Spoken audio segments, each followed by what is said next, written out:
Hi, welcome to another time of drawing with Miss Rott. Today we're going to be drawing a crab on the sand. And we're going to start with our main shapes, and then I'm going to teach you how to fill it in with some texture sheets that give it a really neat effect. So let's start with a nice big oval. Our crab main shape is going to be the oval. And then the crab has its eyes on the top of its body. So we're going to put two rectangles at the top with a circle for his eyes. You can give him a little bit of character by putting those eyeballs onto the paper. Next is going to be his smile. We're going to make a nice big smile for our cartoon crab right in the middle right there. Next is going to be his legs. His legs or claws are made up of different shapes that come on the side of him. We're going to make 3 each and then 1 claw in the front. So let's see how this is done. We're going to connect the rectangles together and at the end put a pointy claw. So again, it's just shapes put together to make the crab, right? So we have 3 coming out on the side.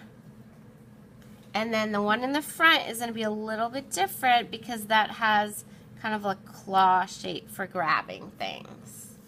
And we're going to repeat that on the other side. So here's the shapes, the claw, shapes, the claw. And we have a total of 1, 2, 3, 4, 5, 6 of those kinds, and then 2 in the front right here. Okay, so we have a nice big crab on our picture. That's the main focus of our picture. But he needs a ground line. The ground line is where he's standing. So I could put a ground line that's kind of through his leg and through his claw right there to show that he's sitting on the surface of the sand. And then I could also do some other ground lines maybe in the back. There's different hills of sand going across the background, and there might even be a wave that's representing the ocean. Now I can do some other details if I want to. Since this is further in the distance, maybe I see really far away a sand bucket. And notice that I'm using this ground line as part of the bucket design. Okay? Or maybe I want to put some lines to show that his claws are kind of digging in the sand. Or maybe there's another bigger shell up here close to him, right? Anything that's close to you is going to be bigger. And anything that's going into the distance is going to be smaller. We all know that. We've learned that. Okay, so I've really completed my drawing, or for as much of the drawing as I want to do. And so now I'm going to take what's called a texture sheet. A texture sheet is like a plastic piece of art paper, kind of, and it has texturing on it. It has a surface that is kind of bubbly or kind of textured. Do you see those bubbles? And so when I put this underneath my paper and then I use my crayon to color on top of that, it's going to create a design. Now right now I'm kind of peeling away the paper so that I have more of a surface for coloring. And when I put this sheet underneath my crab, and I chose like a red color for my crab, and when I take that color, instead of it being a plain coloring and surface, it takes up that texture underneath. I love the way that kind of shows through.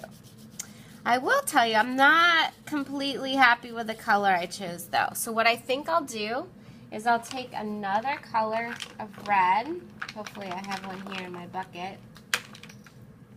I have a pink. Let's see what else I have. Let me see if I can find a red. Oh, here's one. Perfect. And then I'm going to go ahead and go over that color and see if I can blend those two together. I like that coloring a lot better for my crab. So glad I had that nice red there. Okay. But again, that surface is looking a little bit better than just regular coloring in. And then I'm going to move it to the side where his claws are, right here. And I'm going to maybe add that other color. I love the way that blended together to make that color.